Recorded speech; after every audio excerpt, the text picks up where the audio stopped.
जैसे उनके विदेश नीति का एक थियरी है जिसे हम प्रिंसिपल ऑफ 4D कहते हैं।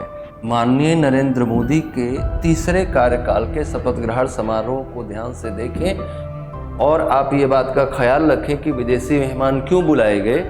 इम्पोर्टेंट फॉरेन पॉलिसी का दृष्टिकोण है। सबसे पहले हम इंडिया और श्रीलंका को लेते हैं कि भारत और श्रीलंका के साथ संबंध आपस के कैसे हैं। वो है सागर विजन। नमस्कार, मैं हूं ज्ञान तिवारी और आप देख रहे हैं हमारा YouTube channel civil success path. 9 जून 2024 को प्रधानमंत्री श्री नरेंद्र मोदी ने अपने लगातार तीसरे कार्यकाल के लिए शपथ ग्रहण की, जिसमें उन्होंने एक अपनी सधी हुई रणनीति के तहत अपने शपथ ग्रहण समारोह को यादगार बनाया। भारत के प्रति उनकी जो विदेश नीति है, भारत के प्रति जो प्रधानमंत्री नरेंद्र मोदी की विदेश नीति है, वो उनके शपथ ग्रहण समारोह के दौरान भी दिखाई दी, जिसमें उनके कुछ अपने निश्चित पहलू हैं, उनके फॉरेन पॉलिसी के कुछ अपने निश्चित सिद्धांत हैं जिन्हें आप इस दौरान देख सकते हैं। उनके शपथ ग्रहण कार्यक्रम के दौरान आप देख सकते हैं। जैसे उनके विदेश नीति का एक थियरी है जिसे हम प्रिंसिपल ऑफ 4D कहते हैं। प्रिंसिपल ऑफ 4D में एक डी का मतलब है डेमोक्रेसी, दूसरे डी का मतलब है डेमोग्राफी, तीसरे डी का मतलब है डिमांड और चौथे डी का मतलब है डायस्पोरा। तो अगर आप माननीय नरेंद्र मोदी के तीसरे कार्यकाल के शपथ ग्रहण समारोह को ध्यान से देखें और आप ये बात का ख्याल रखें कि विदेशी मेहमान क्यों बुलाए गए, तो पहले तो 4D पॉलिसी इसके पीछे जिम्मेदार है। दूसरा, प्रधानमंत्री नरेंद्र मोदी की विदेश नीति का दूसरा सबसे महत्वपूर्ण पहलू है जिसे वो कहते हैं नेबरहुड फर्स्ट। नेबरहुड फर्स्ट का मतलब है कि हम सब कुछ बदल सकते हैं लेकिन अपना पड़ोसी नहीं बदल सकते। तो पड़ोसी नहीं बदल सकते तो कम से कम पड़ोसियों के साथ अपने संबंध बेहतर बना सकते हैं। तो पड़ोसियों के साथ अपने संबंध बेहतर बनाने के क्रम में उनकी फॉरेन पॉलिसी का एक बहुत महत्वपूर्ण हिस्सा नेबरहुड फर्स्ट भी है। नेबरहुड फर्स्ट और 4D। और तीसरा उनका जो सबसे इम्पोर्टेंट फॉरेन पॉलिसी का दृष्टिकोण है वो है सागर विजन। तो अगर आप ध्यान से देखेंगे कि किन किन लोगों को बुलाया गया और क्यों बुलाया गया, तो आप देखिएगा कि सागर विजन, नेबरहुड फर्स्ट और 4D, इन तीनों पॉलिसीज को अपने शपथ ग्रहण समारोह के दौरान बहुत सधे हुए तरीके से प्रधानमंत्री श्री नरेंद्र मोदी ने लागू करने का प्रयास किया। हमारे लिए क्या इसमें महत्वपूर्ण है? आने वाला जो यूपीएससी मेंस का एग्जाम है या आने वाले स्टेट पीएससी के एग्जाम है, वहां पर इन देशों के साथ भारत के संबंधों को आधार बनाकर कोई भी प्रश्न पूछा जा सकता है या पीटी में भी पूछा जा सकता है। मेंस में ज्यादा संभावना है कि भारत के वैदेशिक संबंधों वाले सेक्शन में या भारत के इंटरनेशनल रिलेशन वाले सेक्शन में भारत और उन देशों के साथ संबंधों के बारे में पूछा जा सकता है जिन देश के राष्ट्राध्यक्ष भारत आए शपथ ग्रहण समारोह के दौरान। तो इसी बात को ध्यान में रखते हुए हम इस बात को आगे बढ़ाने का प्रयास करेंगे। आगे आप एक एक करके हमारे साथ देखेंगे कि किसके साथ क्या रिलेशन है। हम लोग बहुत क्रमिक रूप से इसको आगे बढ़ाएंगे। जिन देशों के मेहमान, जिन देशों के राष्ट्राध्यक्ष माननीय नरेंद्र मोदी के शपथ ग्रहण समारोह में आए, उनमें से ये है और इनकी आप लोकेशन भी देखेंगे तो आपको समझ में आएगा कि ऐसा क्यों किया गया। रानिल विक्रमसिंघे राष्ट्रपति श्रीलंका, प्रविंद कुमार जगन्नाथ प्रधानमंत्री मॉरिशस, अहमद अफीफ उपराष्ट्रपति सेशल्स, मुइज्जू राष्ट्रपति मालदीव, शेख हसीना प्रधानमंत्री बांग्लादेश, पुष्प कमल दहल प्रचंड प्रधानमंत्री नेपाल, तेरिंग तोगबे प्रधानमंत्री भूटान। क्यों आए ये लोग? जरा इनकी जियोग्राफिक लोकेशन को देखेंगे तो आपको और बेहतर बात समझ में आएगी। श्रीलंका से हमने बुलाया, मतलब श्रीलंका को हमने इनवाइट किया। श्रीलंका के राष्ट्राध्यक्ष हमारे शपथ ग्रहण समारोह में आए, हमारे देश के प्रधानमंत्री के शपथ ग्रहण समारोह में आए, बांग्लादेश के अतिथि आए, भूटान के आए, नेपाल से आए, पाकिस्तान से नहीं आए, इधर यहाँ सेशल्स आएगा, यहाँ से आए, है ना। तो हम श्रीलंका, बांग्लादेश, भूटान, नेपाल इन सब देशों के राष्ट्रपतियों को हमने बुलाया। बाकी मॉरिशस भी नीचे जाएंगे तो मॉरिशस मिल जाएगा, मॉरिशस से हमने मॉरिशस को हमने इनवाइट किया। तो इन सब चीजों के पीछे क्या दृष्टिकोण है? इन सभी बातों के पीछे दृष्टिकोण ये है कि हम अपने पड़ोसियों के साथ बेहतर संबंध बना के रखें। तो वो 4D वाला भी थियरी यहाँ पे लागू हो रहा है। यहाँ पे बहुत अच्छी खासी मात्रा में डायस्पोरा भी है। इन सभी देशों में इंडियन डायस्पोरा भी ठीक ठाक मात्रा में है। ये सभी देश नेबरहुड फर्स्ट पॉलिसी के भीतर भी आते हैं। और जब आप मॉरिशस और सेशल्स को देखेंगे तो आप ये समझ पाएंगे कि इसमें सागर विजन का दृष्टिकोण भी शामिल है। तो ये बात आपको जाननी है। आगे देखते हैं, ये बात को और क्लियर करते हैं। हमने कहा कि इस पूरे सेक्शन में हम लोग क्रमिक रूप से एक एक देश के बारे में पढ़ते हुए आगे बढ़ेंगे। अलग अलग देशों के साथ हमारे किस तरह के वैदेशिक संबंध है, इसको हम पढ़ेंगे। ये वीडियो कई श्रृंखलाओं में आएगा, मतलब अलग अलग राष्ट्रों के साथ हमारे संबंध कैसे हैं, हम अलग अलग बात में डिस्कशन करेंगे, अलग अलग टॉपिक में डिस्कशन करेंगे। सबसे पहले हम इंडिया और श्रीलंका को लेते हैं कि भारत और श्रीलंका के साथ संबंध आपस के कैसे हैं और वो संबंधों की ऐतिहासिकता क्या है, उन संबंधों के समक्ष चुनौतियां क्या हैं, उन संबंधों के समक्ष जो चुनौतियां हैं उससे हम बाहर निकलने के लिए कैसे प्रयास कर रहे हैं। जैसा कि हम सब जानते हैं, अगर आप इंटरनेशनल रिलेशन के बारे में थोड़ा भी जानते हैं, थोड़ा भी कहीं से पढ़ा है, तो आप ये समझते होंगे कि भारत के विदेश संबंध के समक्ष इस समय जो सबसे बड़ी चुनौती है, खासतौर से सागर विजन को इम्प्लीमेंट करने में, खासतौर से नेबरहुड फर्स्ट की पॉलिसी में, खासतौर से अपने सुरक्षा दृष्टिकोण को ध्यान में रखते हुए, अपने डिमांड को ध्यान में रखते हुए, सबसे बड़ी चुनौती हमारे समक्ष चाइना है। तो ये जो पॉलिसी हमने बनाई या माननीय प्रधानमंत्री जी ने इन सबको आमंत्रित किया, तो उसके पीछे कहीं ना कहीं चाइना को काउंटर करने की पॉलिसी है।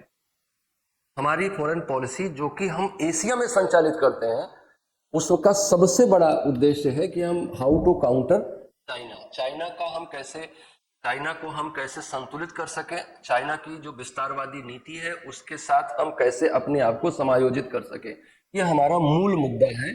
एशियाई देशों के साथ जब हम अपने वैदेशिक संबंधों पर कोई भी दृष्टिकोण विकसित करते हैं। तो जहां तक रही बात श्रीलंका की, तो श्रीलंका के साथ तो हमारे बहुत ही हिस्टोरिकल रिलेशन है।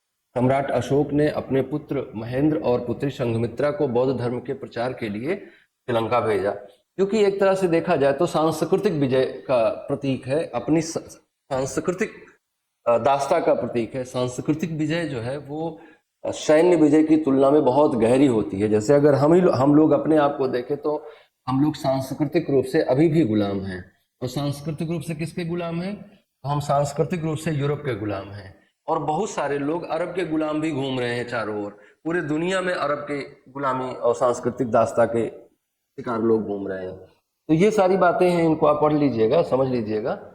हम लोग अगले कैसे कैसे संबंधों में उतार चढ़ाव आया। 1947 में इंडिया इंडिपेंडेंट हुआ और 1948 में श्रीलंका इंडिपेंडेंट हुआ।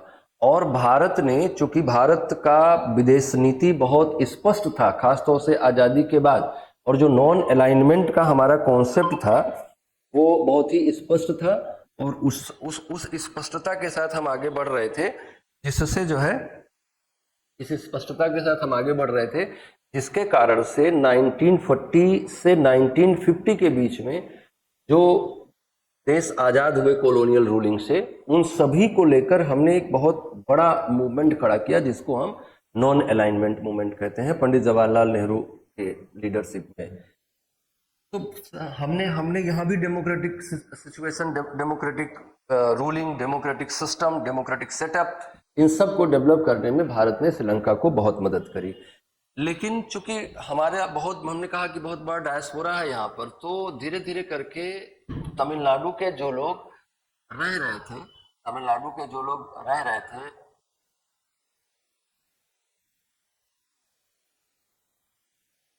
तमिलनाडु, बहुत सारे तमिल लोग जो है वो उत्तरी श्रीलंका में रहते हैं। उत्तरी श्रीलंका में जो तमिल रह रहे थे, उन्होंने अपने लिए एक अलग देश की मांग करना शुरू किया, और अपने लिए अलग देश की मांग के क्रम में उन्होंने एक संगठन बनाया जिसे liberation tigers of Tamil Eelam कहा जाता है, जो कि 1976 में हुआ। और 1976 से लेकर 1983 के बीच में श्रीलंका एक सिविल वॉर की सिचुएशन में रहा, जिसमें जो LTTE था, लिट्टे जिसे हम लोग ज़्यादा बोलते हैं, ज़्यादा आसान भाषा में हम लोग लिट्टे बोलते हैं, तो लिट्टे ने इन 6, 7, 8 सालों तक एक आंतरिक संघर्ष की स्थिति बनाए रखी, और जो आर्मी बना रखा था लिट्टे ने, उसको भारत में तमिलनाडु के लोग सांस्कृतिक साम्यता के कारण से उसके ऊपर सिंपैथाइज होते थे, उसकी सहायता भी करते थे। तो लेकिन भारत के लिए भी संप्रभुता पे खतरा था।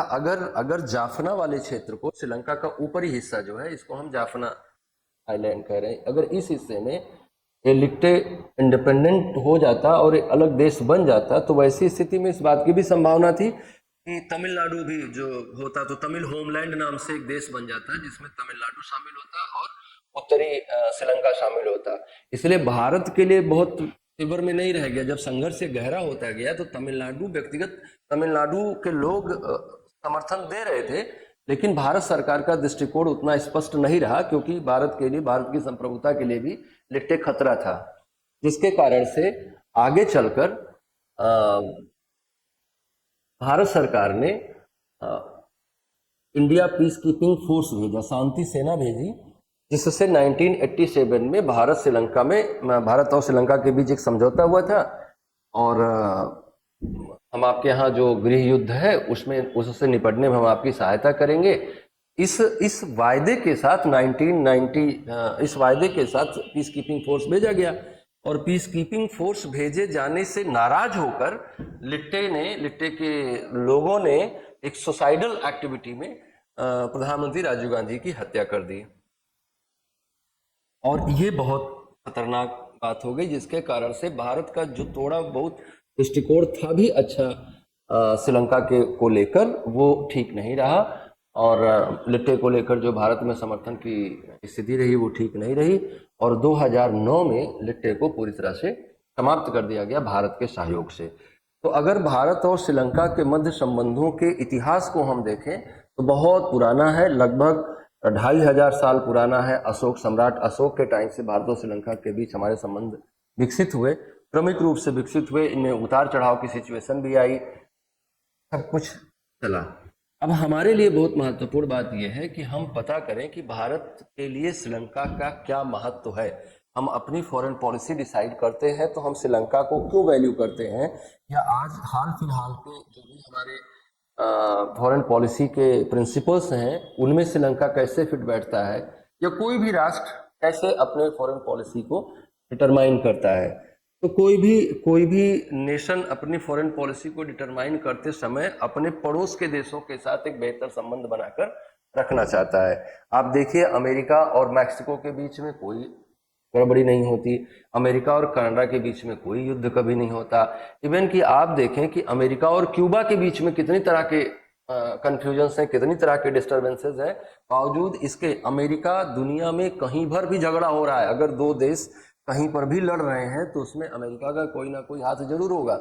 लेकिन अमेरिका ने क्यूबा पर आज तक एक मिसाइल नहीं दागा है, जबकि आप देखिए कि कैसे कैसे क्राइसिस के दौर से गुजरे दोनों के रिलेशनशिप, अमेरिका और क्यूबा के संबंध किस क्राइसिस के दौर से गुजरे।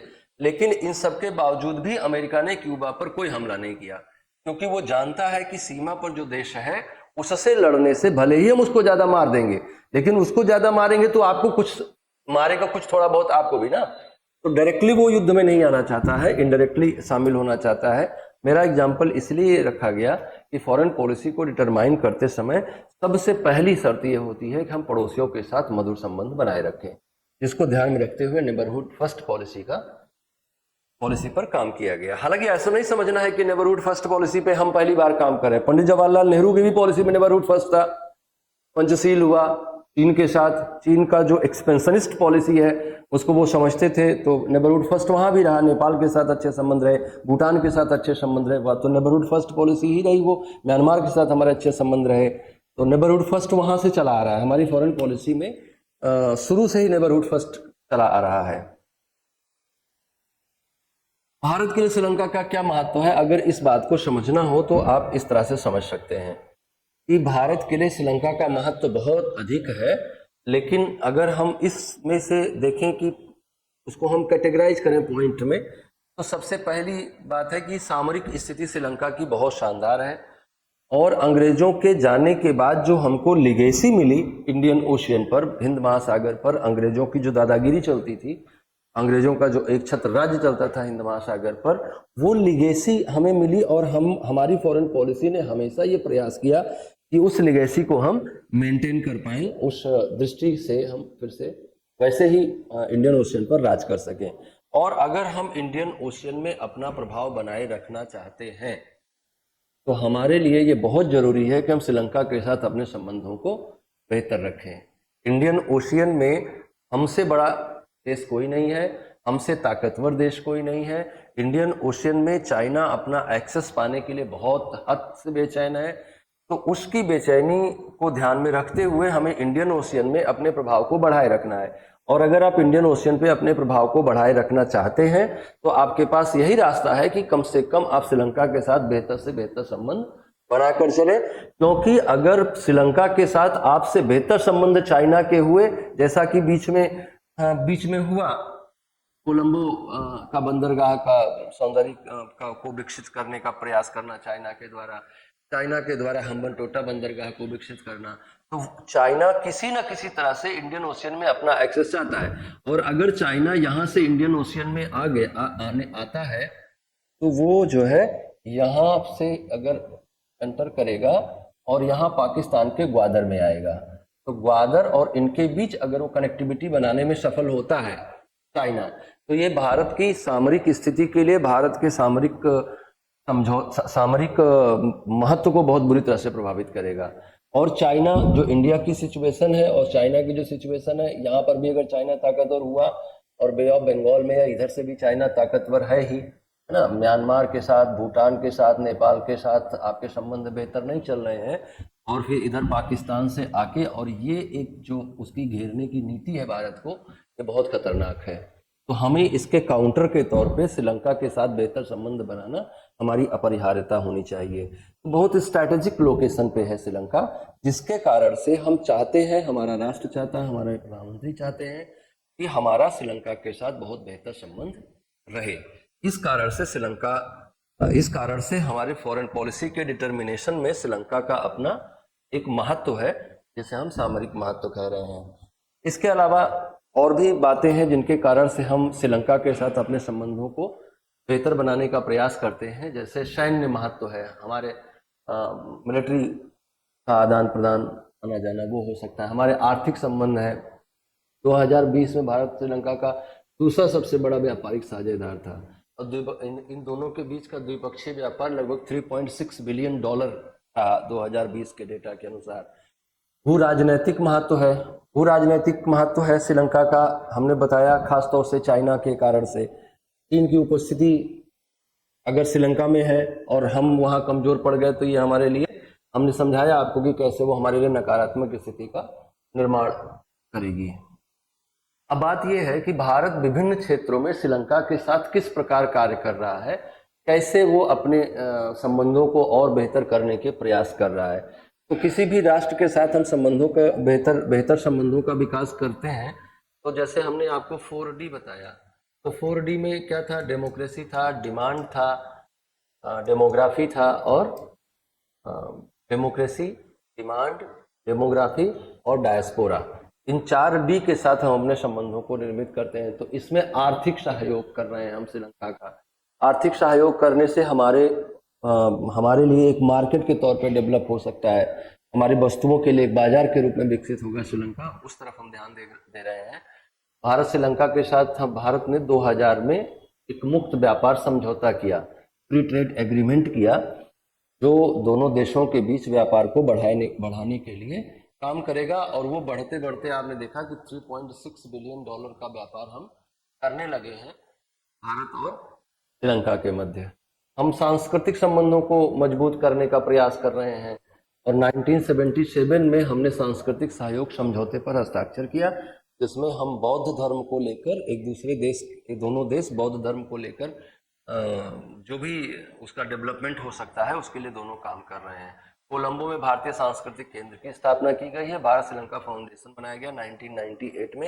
ये सारी संस्थाएं भारत और श्रीलंका के मध्य सांस्कृतिक संबंधों को मजबूत करने के प्रयास के नाम पर प्रयास कर रही हैं ताकि भारत और श्रीलंका के मध्य संबंध ज्यादा मधुर हो सके, ज्यादा बेहतर हो सके। भारत श्रीलंका को विकास में भी सहयोग दे रहा है। विकास में सहयोग के लिए भारत सरकार का जो विकास सहायता कार्यक्रम है उसका सबसे बड़ा या सबसे प्रमुख सहयोग प्राप्तकर्ता श्रीलंका है। इसमें भारतीय आवास परियोजना है जिसमें 5 लाख घर बनाए जाने थे, फिर प्रधानमंत्री जी गए थे और 1 लाख घरों को और अधिक बनाने का उन्होंने वायदा किया, तो 6 लाख घर बनाए जा रहे हैं। बिजली परियोजनाओं और उत्तर दक्षिण रेलवे विकास के लिए भारत सरकार वित्त पोषण कर रही है। भारत सरकार जो विद्युत सप्लाई है श्रीलंका की उस पर उसको संचालित करवा रही है और साथ ही उत्तर दक्षिण रेलवे के विकास के लिए भी वित्त पोषण कर रही है भारत सरकार श्रीलंका में। उच्च प्रभाव सामुदायिक विकास सेवाओं परियोजनाओं का भी विस्तार किया जा रहा है भारत के सहयोग से श्रीलंका में। तो हम उनके विकास में भी सहयोग करके अपने संबंधों को बेहतर करने का प्रयास कर रहे हैं। रक्षा और सुरक्षा सहयोग भी दोनों देशों के बीच लगातार बढ़ रहा है। वर्ष 2012 से भारत श्रीलंका रक्षा वार्ता हो रही है, हर साल लगातार भाग लेते हैं। सुरक्षा को कैसे हम अपने क्षेत्रीय सुरक्षा को कैसे सुरक्षित कर सकते हैं, इस मुद्दे पर बहुत सारी बातें होती हैं। भारत और श्रीलंका संयुक्त सैन्य अभ्यास भी करते हैं जिसका नाम मित्र शक्ति है, और नौसैनिक अभ्यास करते हैं जिसका नाम श्रीनैक्स है। तो श्रीलंका इंडिया के बीच में एक नवल एक्सरसाइज है जिसे श्रीनैक्स कहते हैं, और मित्र शक्ति जो है वो मिलिट्री एक्सरसाइज है। तो सैन्य रक्षा समझौते भी, सैन्य रक्षा सुरक्षा सहयोग भी चल रहा है। श्रीलंका में बुनियादी ढांचे के विकास पर भी भारत सरकार काम कर रही है। 2022 में भारत ने उत्तरी श्रीलंका के द्वीपों पर हाइब्रिड बिजली परियोजनाएं स्थापित करने के लिए समझौते पर हस्ताक्षर किए, जिसके बारे में हमने पीछे आपको बताया। भारत द्वारा श्रीलंका के उत्तरी सिरे पर स्थित कांके संथुराई बंदरगाह जो भारत के बहुत करीब है, उस पर भी भारत सरकार बुनियादी ढांचा विकसित करने के लिए काम कर रही है। इसके उत्तर पूर्वी तट पर त्रिंकोमाली बंदरगाह पर विभिन्न विकास परियोजनाएं प्रारंभ की गई हैं। त्रिंकोमाली पर जो परियोजना प्रारंभ की गई और जो परियोजना कांके संथुराई में की जा रही है, जिन द्वीपों बंदरगाहों को विकसित किया जा रहा है, इनका बेसिक उद्देश्य हमने आपको बताया कि चाइना की उपस्थिति को काउंटर करना है।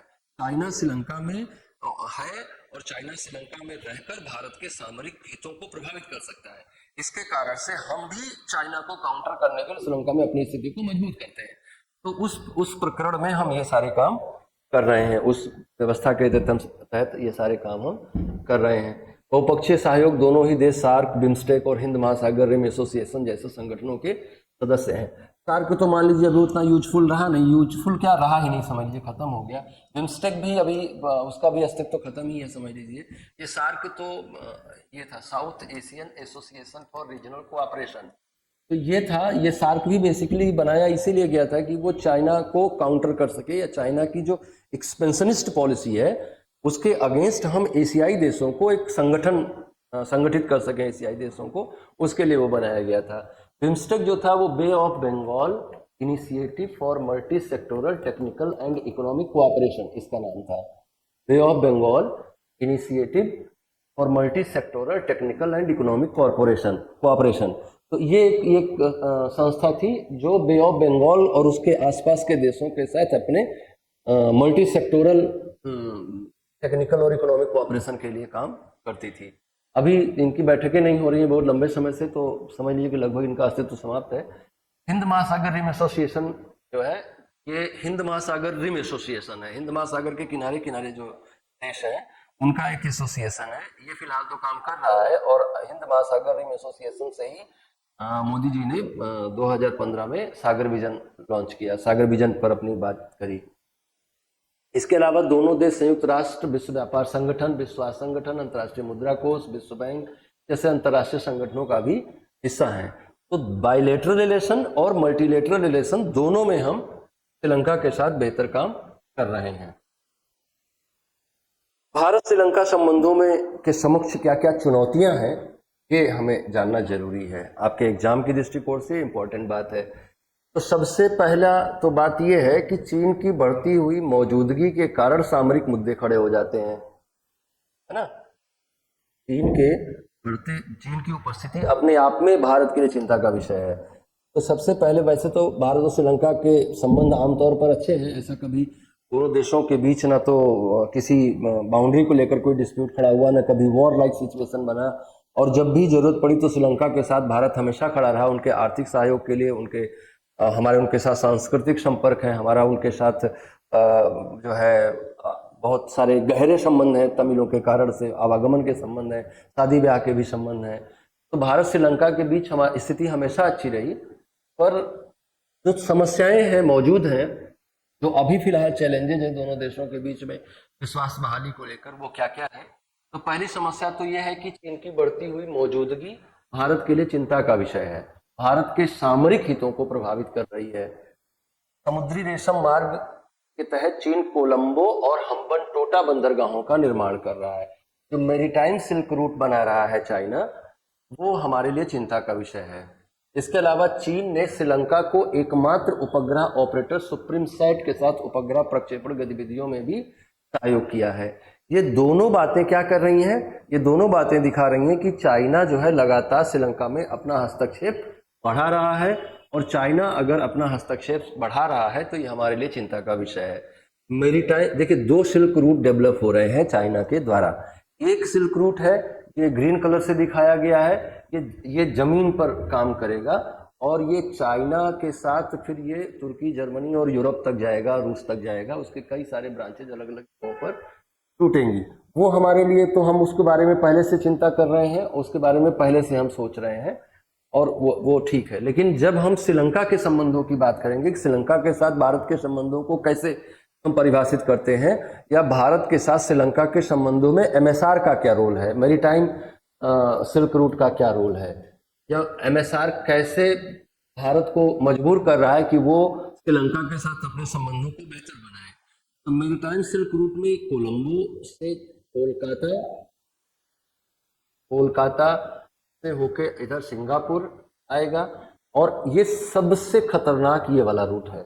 इस पर हम कतई नहीं चाहते हैं कि चाइना आए, और अगर वो मैरीटाइम सिल्क रूट को डेवलप करने में हम्बनटोटा और कोलंबो को यूज करता है, और यहाँ से हिंद महासागर से ग्वादर बंदरगाह में अपना एक्सेस बढ़ाता है, ग्वादर बंदरगाह जो कि पाकिस्तान के कंट्रोल में है, पाकिस्तान के क्षेत्र में है, और कोलंबो बंदरगाह से अगर वो ग्वादर तक अपना एक्सेस पा लेगा, तो ये हमारे लिए सामरिक दृष्टिकोण से बहुत खराब सिचुएशन होगी।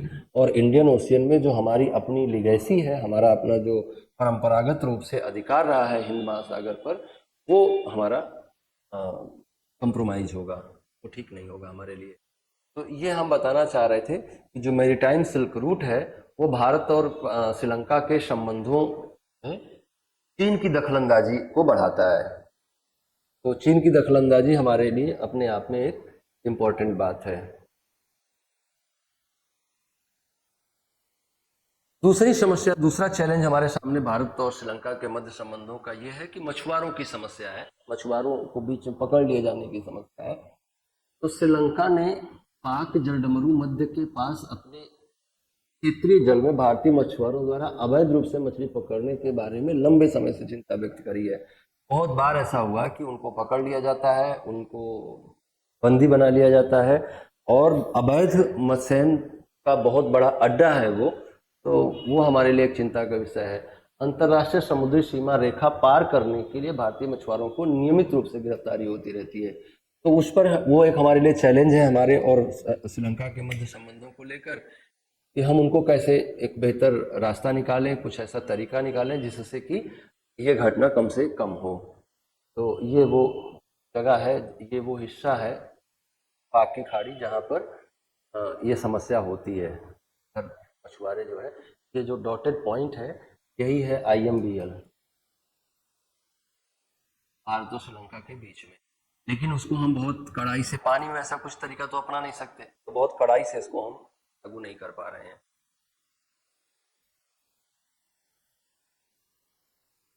तीसरा जो चैलेंज है वो कच्चा तीवू आइलैंड का मामला है।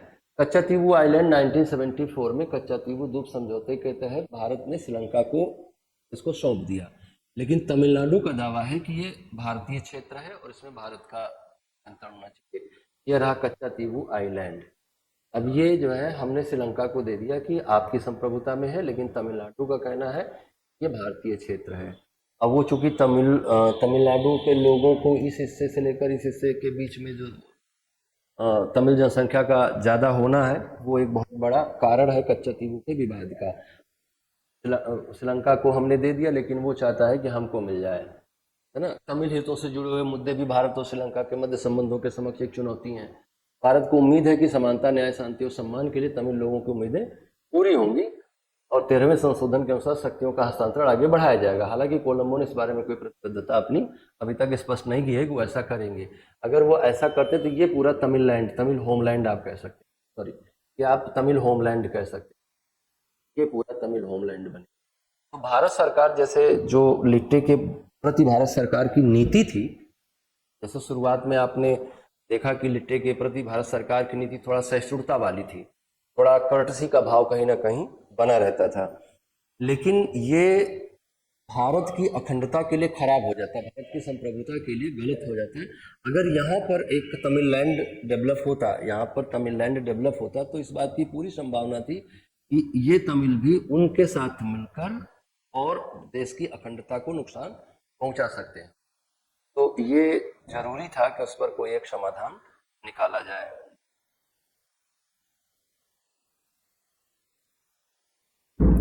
राजनीतिक अस्थिरता की भी एक समस्या है। श्रीलंका ने हाल के वर्षों में राजनीतिक अस्थिरता देखी, जिसमें सरकार और नेतृत्व में लगातार बदलाव हुए।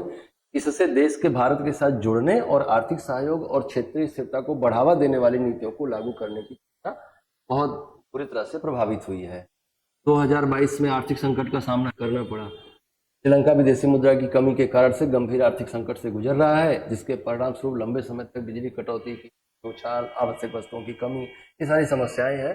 भारत सरकार श्रीलंका में अभूतपूर्व आर्थिक संकट से निपटने में अपने निरंतर सहयोग का आश्वासन दिया है, और उसमें से जो आश्वासन में योगदान है कुछ इस तरह के हैं कि भारत सरकार उत्पादन में वृद्धि कर रही है, निवेश में वृद्धि कर रही है, वैश्विक निर्यात में वृद्धि कर रही है, उसके साथ रक्षा समझौता कर रही है। चीन के साथ मुकाबला जो है वो भी एक मुद्दा है जिसमें भारत सरकार काम कर रही है। कोलंबो में बीजिंग के साथ किसी भी तरह का मोह भंग हो, है ना, अगर हम कुछ भी ऐसा कर ले जाए कि कोलंबो में बीजिंग के साथ मोहभंग की स्थिति बने, तो चीन के जो पर्ल ऑफ स्ट्रिंग है, मोतियों की माला का खेल है, वो श्रीलंकाई द्वीप समूह को दूर रखने के प्रयासों को आसान बनाएगा। तो हम चाहते हैं कि श्रीलंका और कोलंबो और बीजिंग के बीच में मोहभंग की स्थिति बनी रहे, ये हमारे लिए अच्छा होगा। जाफना प्रायद्वीप पर चीनी ऊर्जा परियोजनाओं को रद्द करने में देखा जा सकता है, ये हमारे प्रयासों का परिणाम है, हमारे नेतृत्व के प्रयासों का परिणाम है कि ऐसा हो पाया। बुनियादी ढांचे के निर्माण में हम सहयोग कर रहे हैं, है ना। बुनियादी ढांचे में जैसे बंदरगाहों का विकास है और तमाम इस तरह की जो परियोजनाएं हैं उनको हम संचालित कर रहे हैं। अब बात आती है कि भारत और श्रीलंका के संबंधों को हम कैसे और बेहतर कर सकते हैं।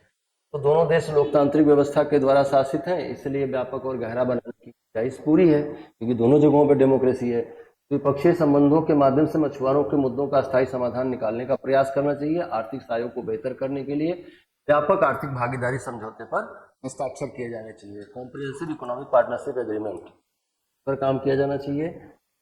और के अलावा श्रीलंका के साथ संबंधों को बेहतर बनाने के लिए भारत को अपने पारंपरिक सांस्कृतिक संबंधों पर अधिक ध्यान देने की आवश्यकता है। भारत और श्रीलंका के बीच नौका सेवा शुरू करने से लोगों के बीच आपसी संपर्क बेहतर हो सकते हैं। एक दूसरे की चिंताओं और हितों की पारस्परिक मान्यता से दोनों देशों के संबंधों में सुधार हो सकता है। तो ये सारी बातें हुई, इसमें हम लोगों ने देखा कि कैसे भारत और श्रीलंका के बीच संबंध विकसित हुए, उनके समक्ष क्या चुनौतियां हैं, क्या समाधान है, क्या लक्ष्य हैं, क्या मुद्दे हैं, सारे मुद्दों पर हम लोगों ने बात करी। और आगे इसी तरह से जो भी प्रधानमंत्री के ओथ सेरेमनी में आए हुए विदेशी मेहमान थे, विदेशी राष्ट्राध्यक्ष थे, उन राष्ट्रों के साथ हमारे कैसे संबंध है, इस श्रृंखला में हम आगे बात करते रहेंगे। अगले लेक्चर में हम लोग बात करेंगे बांग्लादेश के साथ संबंधों की। आप जो है इसको लाइक, शेयर और सब्सक्राइब करते रहें। आपका बहुत बहुत धन्यवाद।